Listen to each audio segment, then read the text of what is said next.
Hello folks, this is Mike. I hope you all had a wonderful Christmas and a truly happy New Year. In today's video, we're making this furniture style quilt rack. Now this is of truly heirloom quality. It can be passed down in your family from generation to generation. Best of all, like most fine furniture, there are absolutely no visible joints. And the techniques are simple and straightforward and can be managed by most any woodworker. So stay tuned and I'll show you how. Now this is the prototype ladder and it's unfinished so you can see everything better. Now you'll notice that we've cut angles here and at the floor, and that allows it to fit flush against the wall, gives it a really nice furniture style appearance.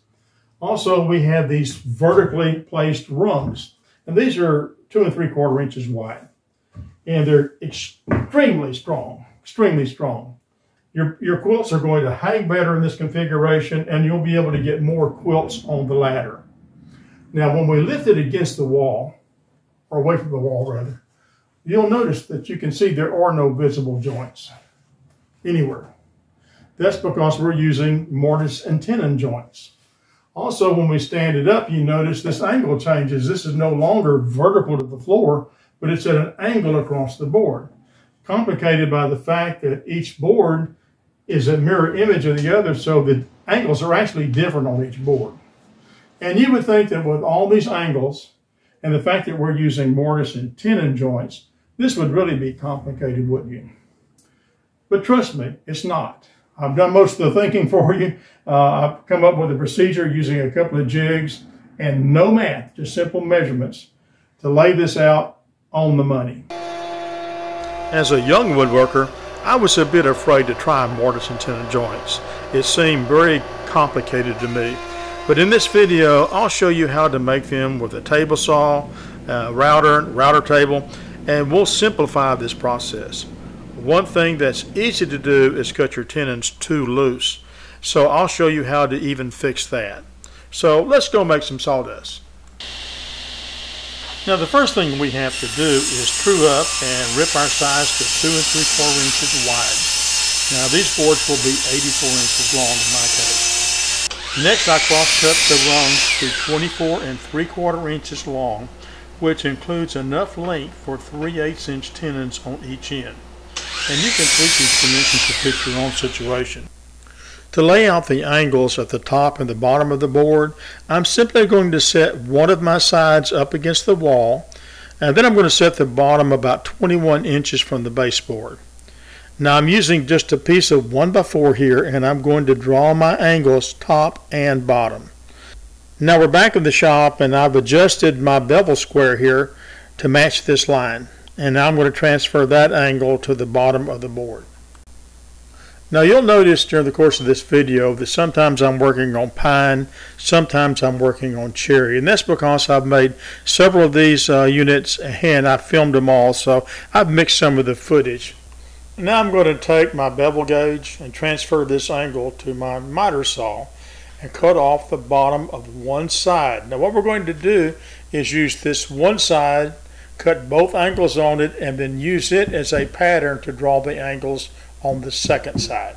This is the top angle, but it really needs to be moved up several inches to the top of the board. Not only that, I don't want to leave a point at the top, but I want to leave more of a rounded over nub, so we need to account for that. So to transfer the line, we're going to build a jig, and this jig will also be converted for router use later in the video. Now I'm going to set my jig right on that reference line, and I'm going to clamp it in place.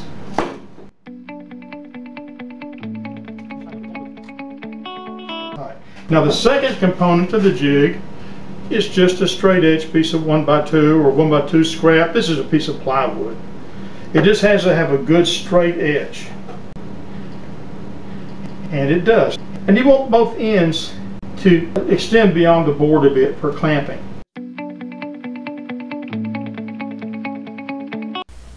I'm using a countersink here for drywall screws. Remember, the router will have to travel over the screw heads, so they must be recessed.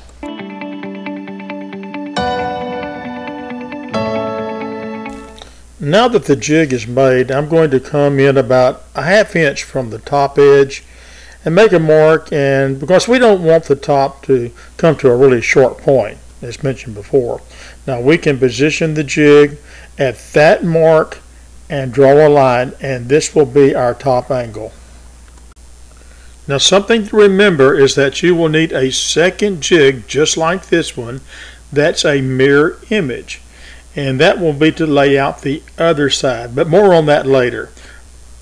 Right now I'm going to cut just outside the line here with my saber saw, and then we're going to use our jig with a ball bearing router bit to true up the angle cut. The bearing should ride against the jig edge. So great! We have side A with our angles just right.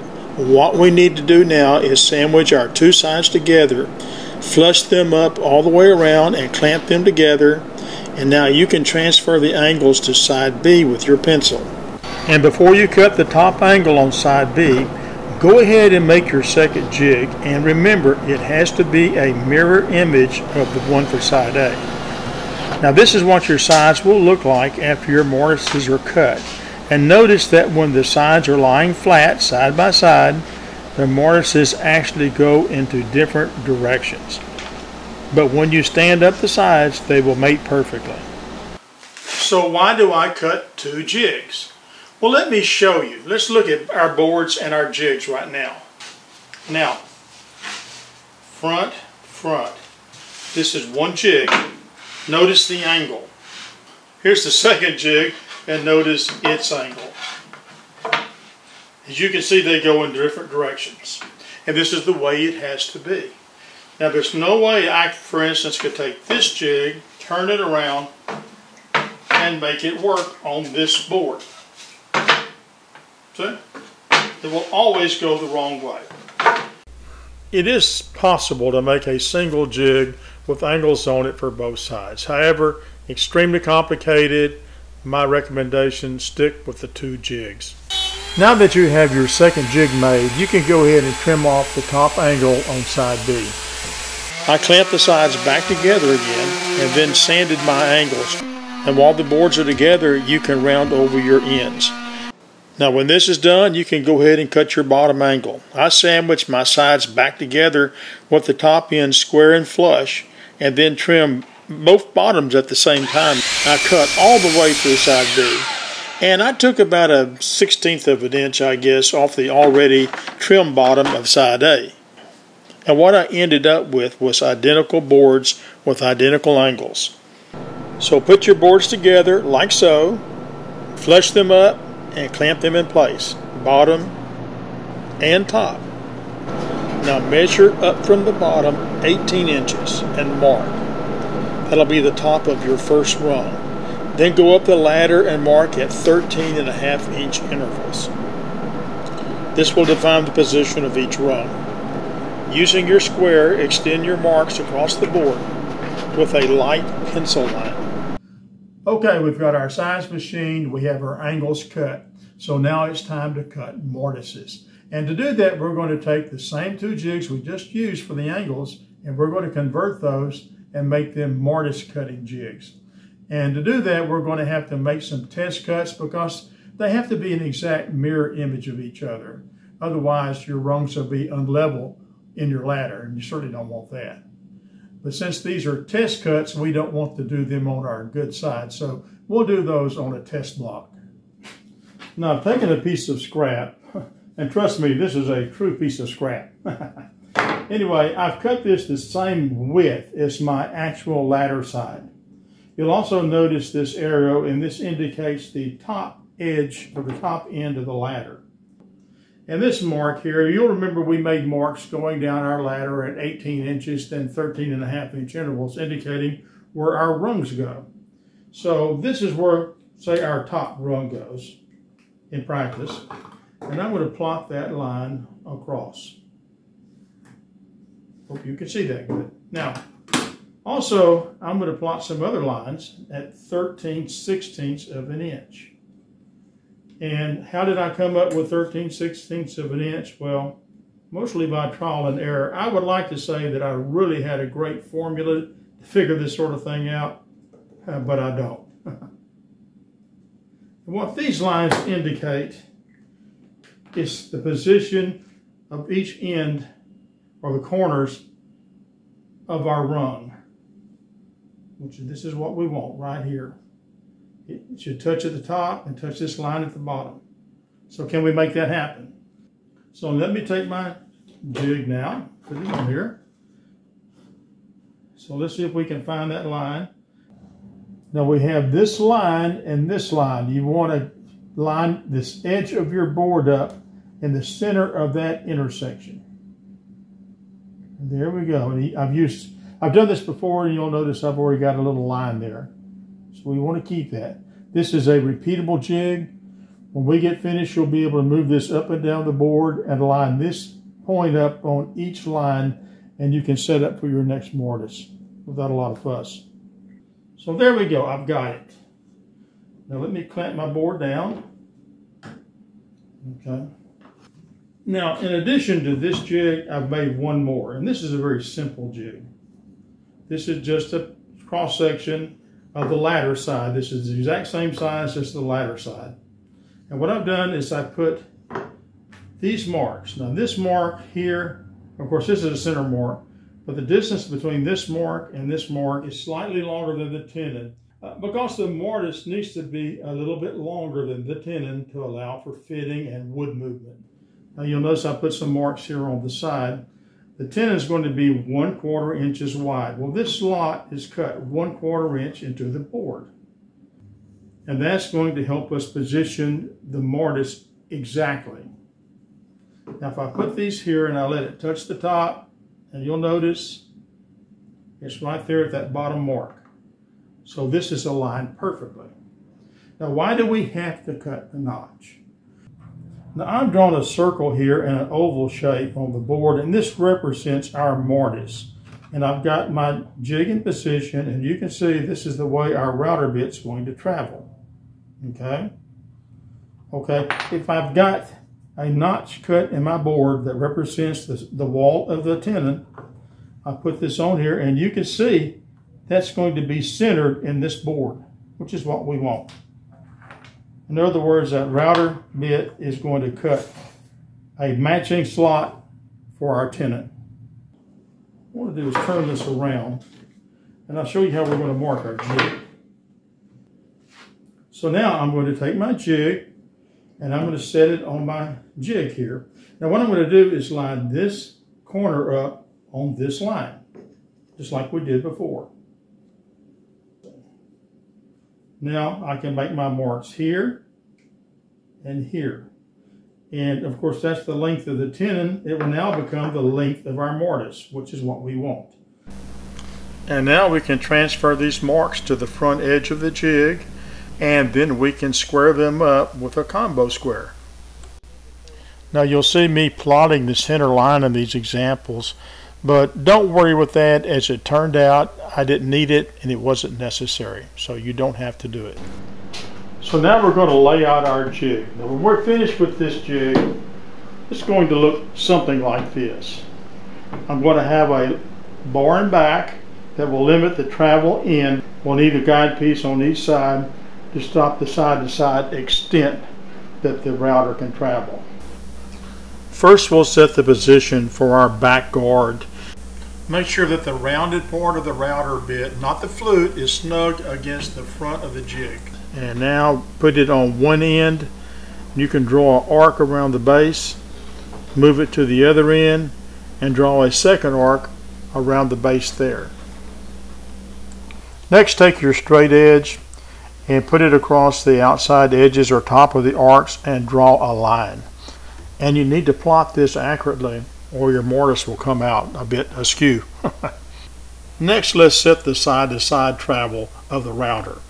Now put the outside rounded edge, not the flute, on this line to the inside of the mortise and draw the arc around the base. Now you can move down to the other mark and draw that arc. And when that's done, you can just set your router aside for a while. Now looking at the top of the board, you can see those arcs that we just drew. Now we're going to take our square and we'll just extend a line across the board for each line, or each arc rather. And that's where we'll put our guide pieces. Before we go on, I want to set and lock in my router's cutting depth. If we install the guide pieces first, they will likely be in the way when we try to do this. So I'm going to use my combo square, and I'm going to put a reference line on the edge of our ladder side slightly over 3/8 of an inch.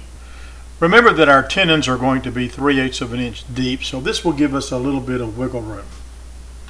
Set your depth stop and then lock it in on your router. Now we're ready to attach our guide pieces, and I installed the long guide at back first. And of course it goes without saying that when you cut these pieces, they all have to have good straight edges. Now clamp it on the jig with it just kissing the line, and then use screws, of course, to secure it. Now I cut the short guides so that they extended about 3/4 of an inch in front of the jig for extra stability. When your guides are all installed, set your router on top and plunge it enough to check and make sure its travel is correct. So now that we have our jig built, let's test it out on our scrap board. Now you can slide the jig down the board until our alignment mark aligns up with the reference line, and then you just clamp it securely in place. Now remember, we've already set the cutting depth on the router, so all we have to do is fire it up and plunge it and slide it between the stops, just making sure that you keep it tight against that back guard. And now we have a completed mortise. Now we need to complete the jig for the other side. Now you can set it up just like we did for this jig, but it's actually more accurate to take measurements off the jig that we just finished and transfer them. And to do so, I'm using a square cut piece here, and I'm going to snug it up against the side fence and mark it at the line for the mortise end. Now I can slide it to the other side, and then I'll mark it. I'm going to use my square now and extend the lines across the board. Now install the back guide on your second jig, and then use your scrap piece and mate up your mortise ends, and then clamp it in place. Now this is a test jig I used. Our actual side B jig is the one made of white melamine board that you're going to see in the next clip. I neglected to film the making of that one.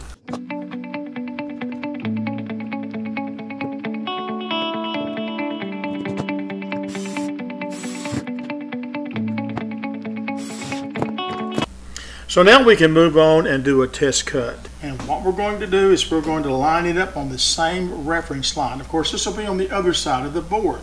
So we're actually going to cut a mortise across this one, across our first one.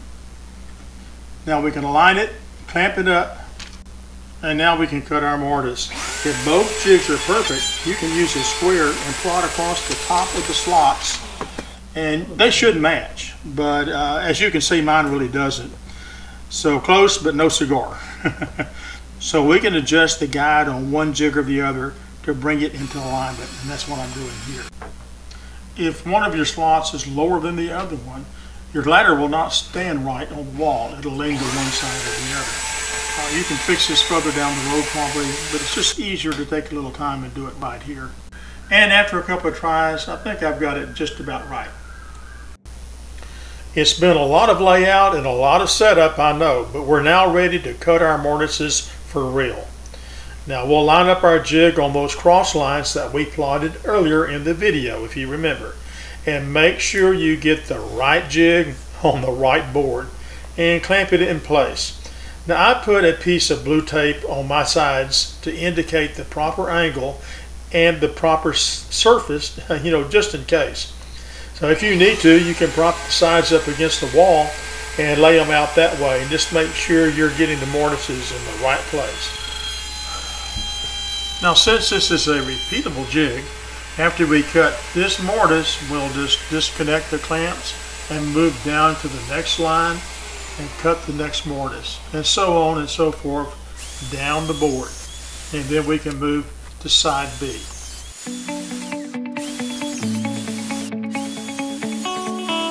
After I cut my mortises, I like to make sure the boards are going to match up perfectly. So I cut 1/4 inch masonite pieces the length of my mortise and 3/4 inches high. I put them in the slots and dock the two boards and make sure I've got a good fit. Now that our mortise slots are cut, the next step will be to cut our tenons and fit them to the mortise. So I set a stop on my table saw's miter gauge so that I'll be cutting a 1/4 inch deep slot on both ends of the board, and this will give us a sharp defined corner. And also I want to make sure that my tenon will indeed be 3/8 of an inch high.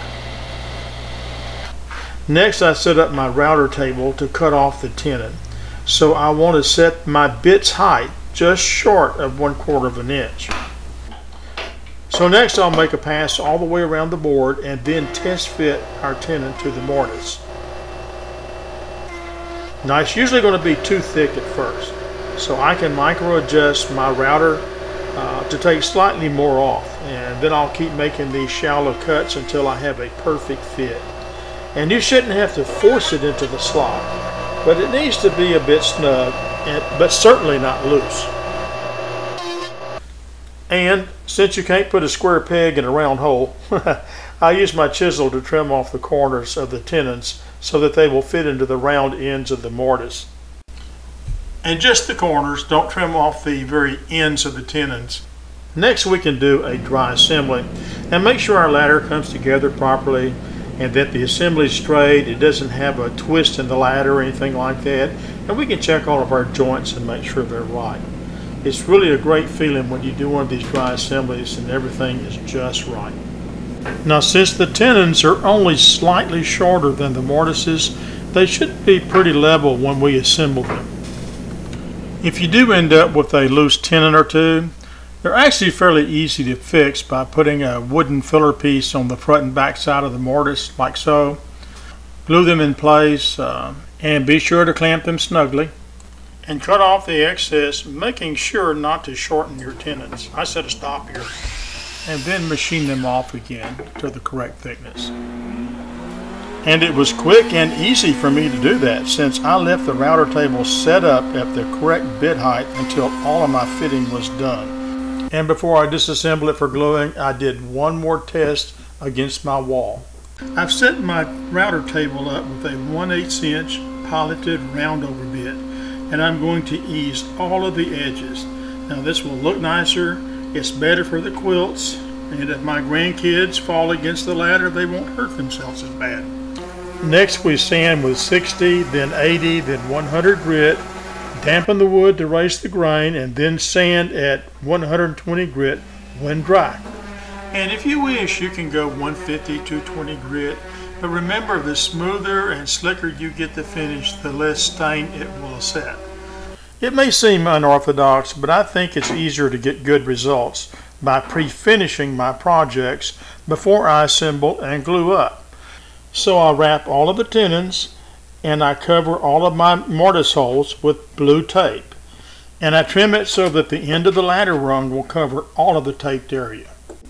This will do a good job of keeping the finish off your tenons and out of your mortises. Now I'm going to wipe on red mahogany stain, and I'm going to follow that up with 3 coats of wipe on polyurethane, buffing with steel wool or a fine Scotch Brite pad between coats. And if this seems too subdued for you, you can always brush on a normal polyurethane over this. Just make sure you don't mix water-based and oil-based products. The finish is cured overnight, so now I can remove all of this blue tape. And you can see how clean these mortises are. Now, as a precaution, after we get all the tape removed, we'll do another dry assembly just to make sure everything is still right and we still have a good fit. To glue up and square up our ladder, I'm going to use a square sheet of plywood as our guide. I flushed up one side of the ladder with the bottom and side of the plywood, and I've securely clamped them in place. Since this is a good sheet of plywood, I'd lay down wax paper under the joints to protect it from glue stains. Now once the side is secure, I disassemble and glue up the joints, making sure to put glue in the mortise as well as the tenon. Now we can carefully assemble the joints, and we will clamp the bottom of the other side flush with the plywood bottom edge. And I'm using 3-foot bar clamps across the joints to pull them together. Make sure you protect your finished surfaces from the jaws of your clamps and clean up the excess glue from your joints. Now we'll let the glue dry for a couple of hours. And I'm going to bring it in the house now, and I'm going to do a test fit against the wall. I'm going to try here and get it seated good, and I think we got a winner. So all we have to do now is load up our ladder with all these beautiful quilts that my better half made. And believe it or not, she is extremely happy with the results. Now folks, if you've got any questions or comments, be sure to fire those off to me and I will answer you. Also, I hope you've enjoyed the video. If so, please like it. And also, don't forget, we've got more good stuff coming. So be sure to subscribe to our channel and don't forget to ring that bell. And until next time, thanks for watching.